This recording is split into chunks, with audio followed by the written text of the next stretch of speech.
It was very hard for them, I don't know, for some reason, to be just friends with myself. So this is not realistic. If you want to build something great, if you want to build something good, if you want to build a legacy, you need to work hard, and you need to work for a long time. Nobody will come to do the work for you.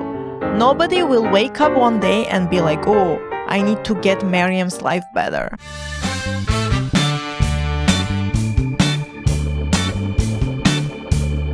Hello guys, hello! Welcome back to my channel. My name is Miriam and I'm your friend. Welcome back to Healthy Chit Chats, aka Healthy Habits. I'm so happy that you're here. Today we are going to do part 2 of our Q&A that I did start 2-3 weeks ago. I don't know. This is another day. This is going to be the part 2 of our Q&A. Don't worry if you didn't watch the part 1. I'm going to start completely new questions. But when you finish this, if you want, you can go back and listen to part 1. I'm going to leave it on the description below the link. But basically, if I do a little recap, I asked AI to ask me some deeper questions.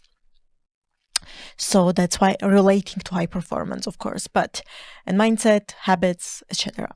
You already know it's gonna be a deep one, but so yeah, I'm super happy to continue. This time I'm gonna try to answer as many questions that I can. So without further ado, I'm gonna just close the sound and let's go. So number 1 question. Let's start with the juicy one. Not a juicy one, but I think I'm going to do like another whole video about this. But the question, it is about relationships, okay? Friendships between woman and man. Why I want to respond to this question is because it is directly linked to high performance, not just friendships in general, but relationships in general, the people that you have contact daily, weekly, whatever, in your life. Why it is related to high performance? Because before I answer this, it's because it has an impact on yourself. It has an impact on your results. It has a direct impact on your results. It has direct impact on your mental health, of course, or your health in general, the environment, the influence, and everything in between. So that's why. So friendships between man and woman. Now, I'm just telling you my beliefs. I'm not here to change yours.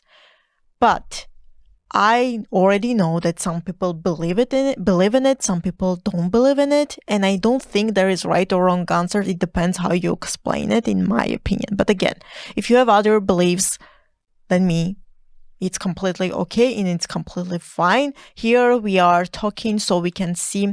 Here we always want to see some other perspectives. There is not right or wrong answers. So yeah, in my opinion, I can tell you 100% that it doesn't exist, but most of the time it doesn't exist. Friendship between man and woman, and I'll explain to you why. If you're like, oh, but Miriam, we're friends from kindergarten until now, that's completely another story. I'm just telling you my experience. First, for me, growing up, it was very hard to be friends with guys, not on my end, because honestly I relate more to men, and I've mentioned here a million times, because we have similar, I think I have similar interest in them. Sport, working out, hello, gym, like to high performance, hello, like most of the time it's men who want to be high performer, right? So I do have lots of things that I can relate. Even when I was like literally a teenager, I was more of, I don't know, I was always relating more to boys, and on my side, I could be friends with men and boys, even if I didn't want to date them, let's say. But on the other hand, it was very hard for them, I don't know, for some reason, to be just friends with myself. So they all wanted to date me, and I'm not telling you this just to brag you. Trust me, I wish I had guy friends and it existed for me, but it's not. And I'm not telling you this to brag, it's just for me, in my experience, what I've experienced, it was hard. Now, when I tell you friendship, I really mean the true definition of friendship. I don't mean when you I don't know, when you consider someone a friend and they're not there in your life, meaning you don't talk over the phone, you don't text each other like bi-weekly at least, or if you don't hang out with each other or in a group environment, I'm talking about that. I'm not talking about like a guy that you consider a friend and you talk to them like once a month or something like that. I mean, I really, really mean this from the true definition of friendship. You're there for each other. You don't want to date each other, right? Most importantly.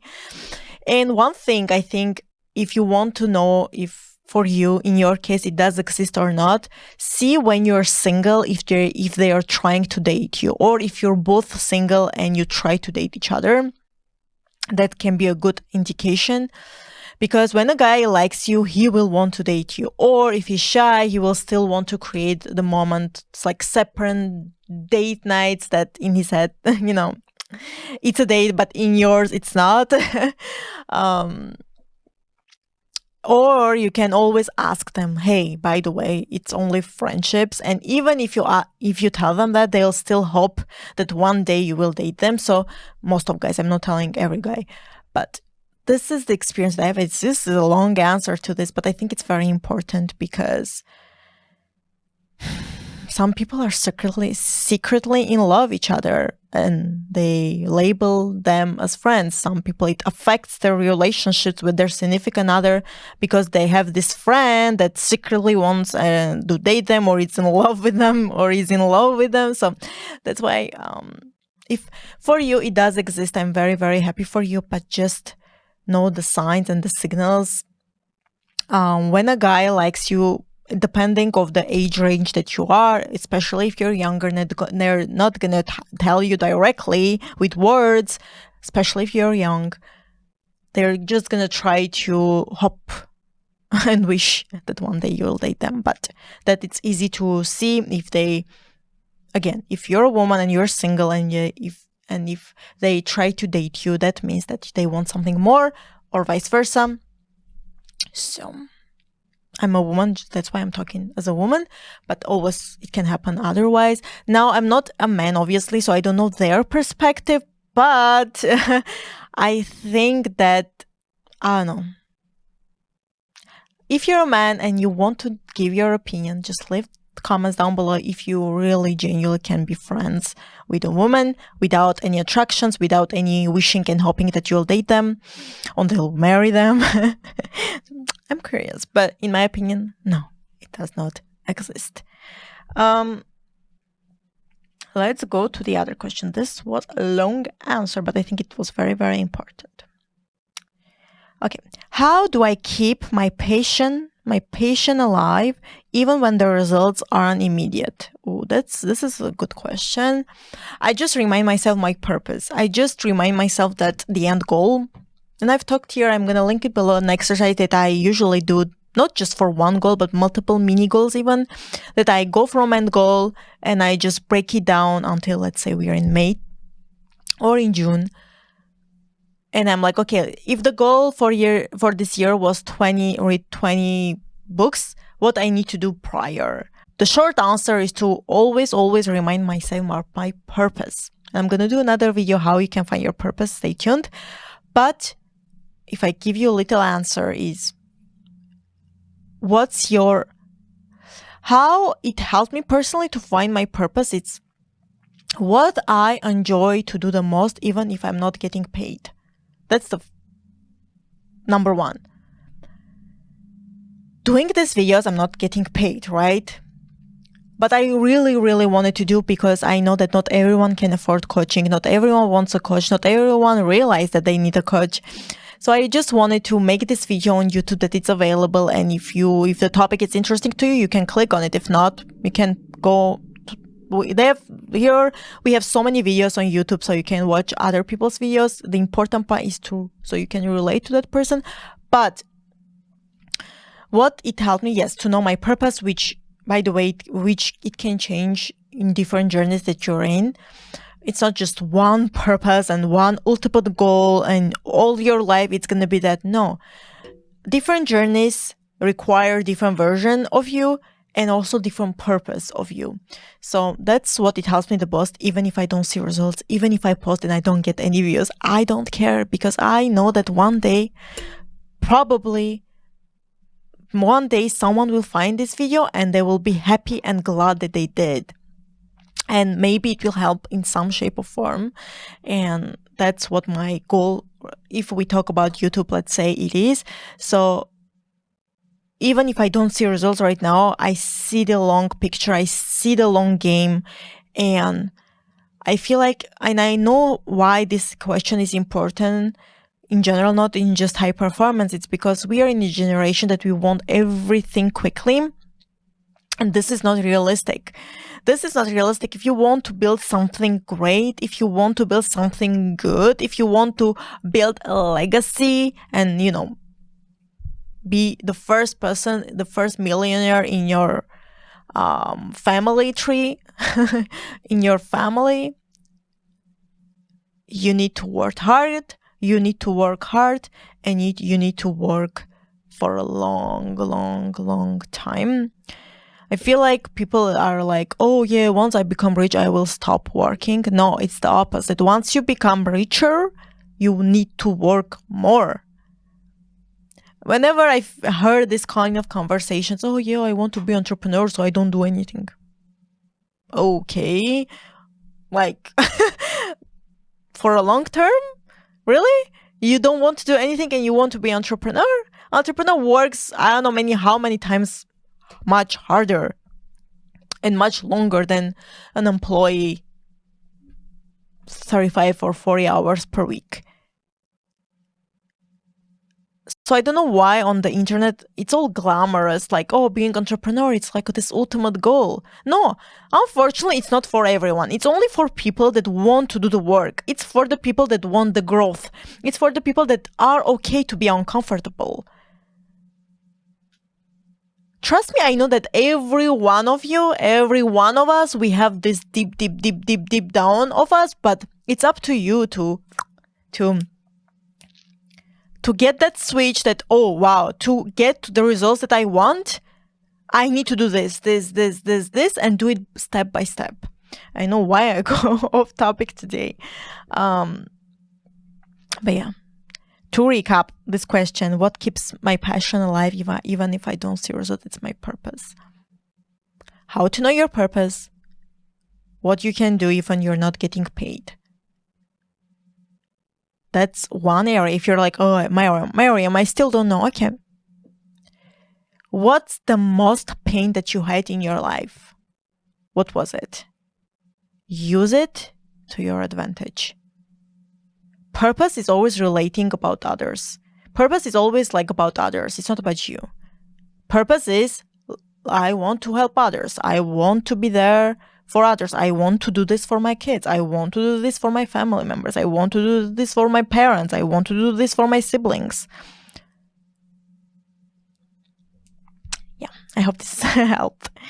Another question. What's a belief or mindset shift that made the biggest difference in your journey?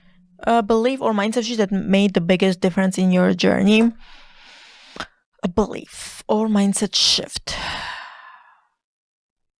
Or beliefs. Honestly, beliefs are so crucial because our beliefs, it's shaped when even we're this little, because of our environment, parents, and then you go to school, that environment, and your friends, that environment. So it always, beliefs, it's so hard to switch because it's part of us. It's part of what we believe since we're like literally 0 years old, literally like 1 year old. So it's very, very, very hard and tricky to make them better and switch your beliefs if needed. But if I can tell you what's the shift, what's the one belief that made a difference, I need to think our mindset shift. I think that it's when I realized that nobody is coming to help me or save me. And this doesn't matter if you're a woman or a man. Nobody will come to do the work for you. Nobody will wake up one day and be like, oh, I need to get Miriam's life better.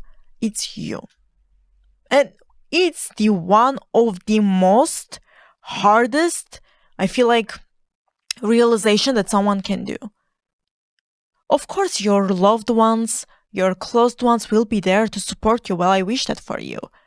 But they're not going to be the one who makes the decision to be there for yourself. Once you realize that you are the one who can change your life, not anyone else, not that perfect partner that you want to have, not your significant other if you already have one, not your kids, not your environment, it's you. Of course, what I've mentioned, of course, they can have a huge influence on that, but it's up to you. Once I realized that, it made the biggest difference because like, okay, I gotta work. And I gotta work harder. Sometimes when I imagine myself where I want to go and what I want to be, and then I break down all the steps that I need to go, I'm like, oh my God, like all I need, like it's crazy, but it's crucial if you want to get better. Most people, why they don't want to get better or they don't care as much, it's because they don't want to get out of their comfort zone. It's like, oh, I don't want to go to the gym. I don't want to listen to podcasts. I don't want to eat healthy because it's hard. It's hard to keep up with that. And people want to keep up with themselves, meaning that if they tell themselves, oh yeah, I'm going to go to the gym and they don't go, they get discouraged about themselves. If they don't eat healthy and they told us, oh yeah, I'm going to start eating healthy this Monday and they don't, well, they get discouraged. They're like, oh my God, I'm not feeling enough. So they don't make that promises to themselves, so they don't feel like they are not enough. It's the most, like, again, a long answer. I think that's the biggest shift. It's you are the one who can save yourself, not anyone else. Where do you draw the line between persistence and knowing when to pivot? Okay, this question was so hard and is still to this day so hard for me because I feel like when you are a perfectionist, when you want to work hard, when you're a competitor, it's hard to draw that line, to know that, okay, at this point, you need to draw a line and to pivot. Because when you have this kind of characteristic, it's like you think that, oh, I can accomplish things or I can achieve things, but you forget that sometimes you need to pivot. So things can get better and not worse if you don't pivot, you know what I mean? So yeah, I'm still working on this to draw the line between persistence and knowing when to pivot. And the biggest thing that I started to work on myself is to listening to my body, because it has huge impact, right, to over our health, the results that we'll get, whether it's financial or not, the relationships. So just listening to my body and to just telling myself, I tell sometimes myself, not sometimes, most of the time, Miriam, stop. When I think it's going overboard, Miriam, stop. Miriam, you don't need to work out 2 hours straight. Miriam, you don't need to do all these tasks together at the same time. Stop. Miriam, stop. Here on YouTube, I started to posting once a week because I saw that 3 times per week, it was way too much for my mental health, because I don't do this only. And I pivot. I'm like, okay, I'll do once per week, but I'll do this. It's very, very important, and I can understand you if you have similar personality trait as me, or in a similar field, or just you want to get better and you're addicted to getting better in general. But it's important to just listen to your body, because I feel like in a long term, you'll pay the price if you don't listen to yourself. You will pay the price if you exhaust yourself in a short period of time. You will pay the price later, whether it's 10 years from now or 20 years from now. The mental health, your health, it's the most important thing, because without those two, and peace, which is included in mental, but still, without those two, you can't achieve and you can't high perform as much that you would like. So let's. I love these questions, of course.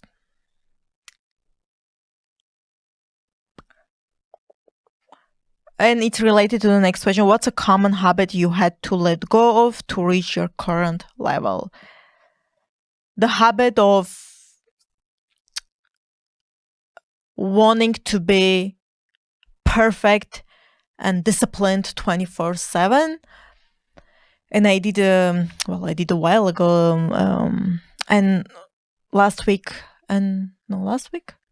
recently I published a video about addiction of discipline, but it's a thing. And yeah, it's the habit of me wanting to be perfect all the time and to perform all the time. I know I'm a high performance coach, I need to high perform, but I feel like there's a limit even to high performance and to discipline and to perfectionism, because no one is perfect, nothing can be perfect, and sometimes, most of the time, I need to remind it to myself. But yeah, that's a habit that I'm trying to, and I got better, but still I'm working on it. In moments of comparison or self-doubt, what's your personal strategy to get back to your own path? So whenever I compare myself to others or self-doubt, listen. With coaching so many people and to do my personal development myself, I've noticed that self-doubt, it's a part of humans' game. It's part of the human's nature. Some things are part of humans. Because sometimes when we self-doubt, we think, oh, like it's only me, or oh, it's not normal. It is normal, because everyone in some shape or form, in some point of their life had self-doubt. There is no way. I wish it was the case, but there is no way that we will not have self-doubt in some point of your life. I'm not telling you that it's going to be for a long term or all your life. No. But it's human to have self-doubt. What it's important next is, what do you do once you have that self-doubt? So, since I need to respond to this question,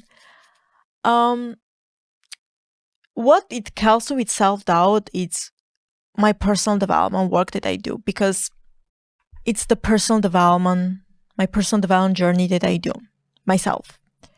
See, if you're in a similar field, coaching field, whatever you coach, or especially like mindset related, it's hard to, it's even harder because since the knowledge that you can have, it's unlimited, it's hard for you to not have self-doubt when you see other people, let's say, which, I appreciate him a lot. Let's say your mentors, Tony Robbins, at my like being there.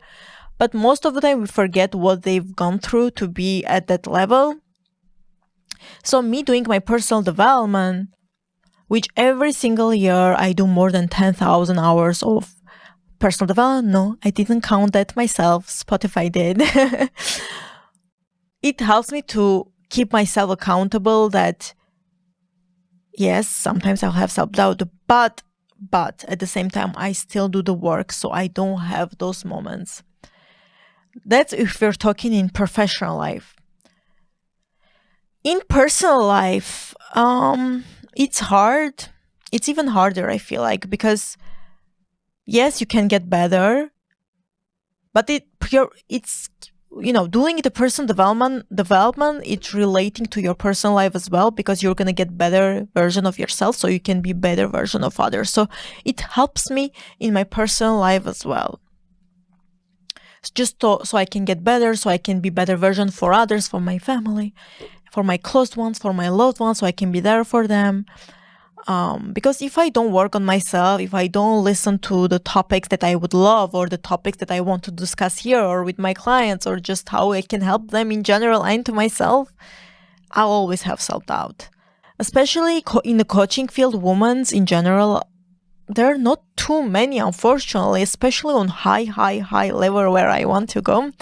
There's not too many women yet. And of course, it's hard to keep up with that. Of course, it's hard because you're like, for example, all my mentors are men and I didn't do this on purpose.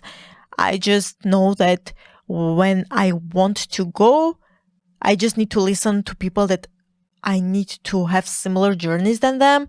So that's why, but I didn't do on purpose.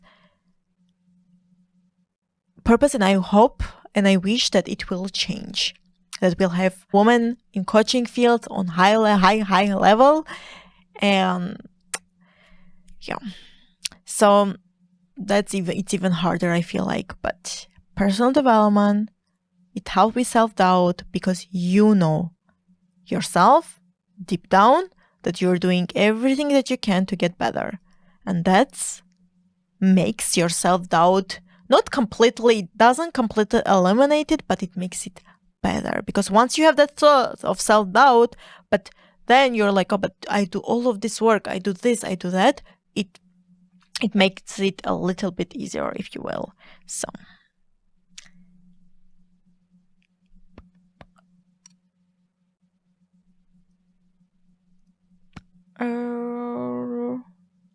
let's do like 2 more.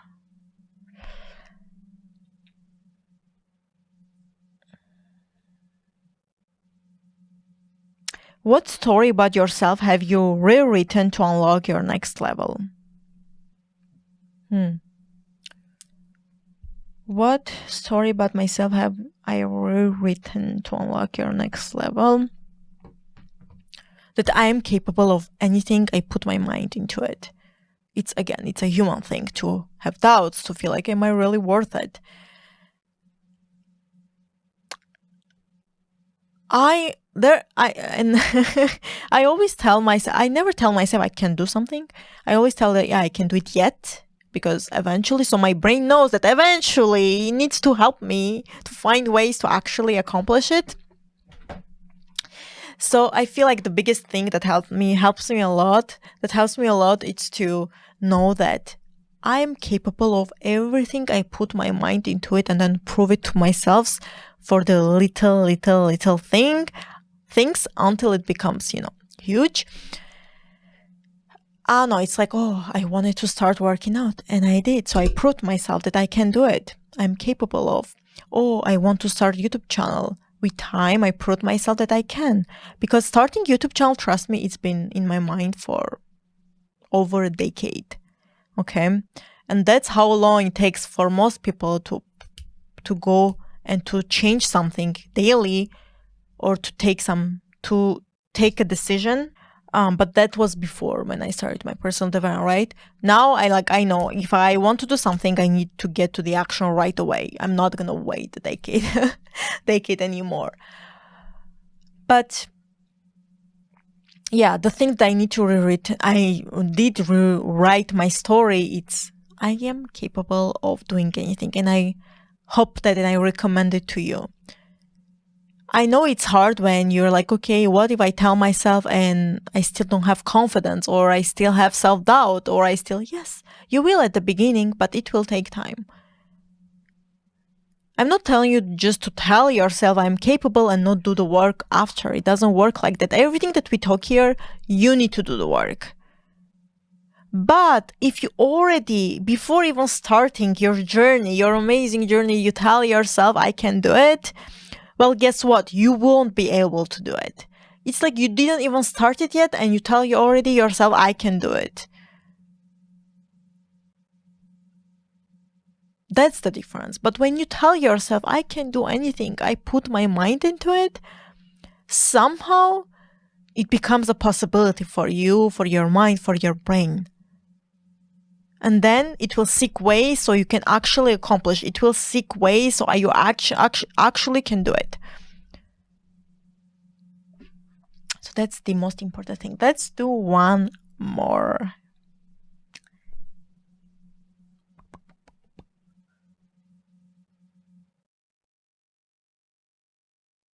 Wow, this is a good one. When you hear the word failure, what does it bring up for you?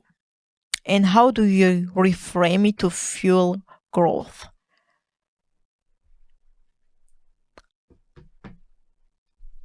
I don't get panicked. But first of all, when I hear the word failure that I used to, or most people do, for me, failure, it's like, it's a challenge for me. If something fails, whether it's a little tiny thing or a big thing, it's a challenge for me to, okay, next time I'll make it better. Doesn't mean the next time it will be 100%, I'll get the results 100% that I wanted. No, but it will get better. That's what I think when I hear failure, the word failure. Also, I switch it to failure. Okay, I fail, whatever, it's part of the life. But what I've learned. So I link knowledge to failure always. What can I do so next time the same situation at least won't happen again, or it will happen to not as big as it happened first time? See, failure, it's part of the game. It's part of the life, especially when you are on that journey of growth. It's part of the life. And I feel like people, when they hear failure, they think it needs to be very, very big failure. No, it can be like as you failed someone or yourself. You didn't keep the promise that you made to yourself or to others. Because we are not perfect and we will never be perfect. In professional life, failures are normal. For me, failure, it's normal. It doesn't, by saying normal, it doesn't mean that I seek failures, because I hear some people online, yeah, I want failures because that's how I know. It doesn't mean that I am going to seek failures. No, I'm going to do my best at this journey, at this version that I am right now. But it doesn't mean that I'm not going to fail. The most important thing is, what do you do after you fail? What did you learn once you failed? And how you get better, make things better. Because I acknowledge, and I'm conscious about it, that even if I do my best, there will be some situations, whether it's under my control or not, that will make things fail. And that's okay. I'll just pick myself up and I'll try to do next time better. It will never stop me. Most people, when they see failures, they think, oh, it's a sign. I'm not going to continue to do, or I failed. It's too hard. I'm going to pivot. See, pivoting, it's important. But when you've tried hard enough, and not just once failure, or once you face a failure and you're like, oh, I'm going to give up. It's the same in your relationships, right? When you have hard conversations, where you have fights. Nowadays, I feel like this generation just don't want to try because they go, oh, I have failed, or they have failed me. What about if we try harder, depending on the degree of failure? I mean, I'm not talking about cheating, disrespect, or anything like that. It's up to you which decision you'll decide once those things happen. But I'm talking about hard conversation or fights that you know deep down you can fix them, but you choose not to fix because, oh yeah, it failed. Like they failed me or I failed them, so I'm gonna move on and have another relationship with another person. Great things take time, and great things take work, hard work. Doesn't mean in just only your professional life or personal life. Anyway, guys, I know this. I've tried to do my best to do multiple questions this time than part 1. But if you always want to check part 1, I'll leave the link below.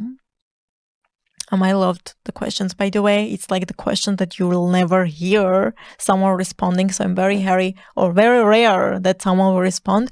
So I hope that this video was helpful for you in some shape or form, that you've learned something or it give you another idea to get better and to change your life for the better. So yes, thank you so much for watching. Don't forget to like and subscribe before you go, and also ring the bell so you don't miss any other videos. We are having those once a week.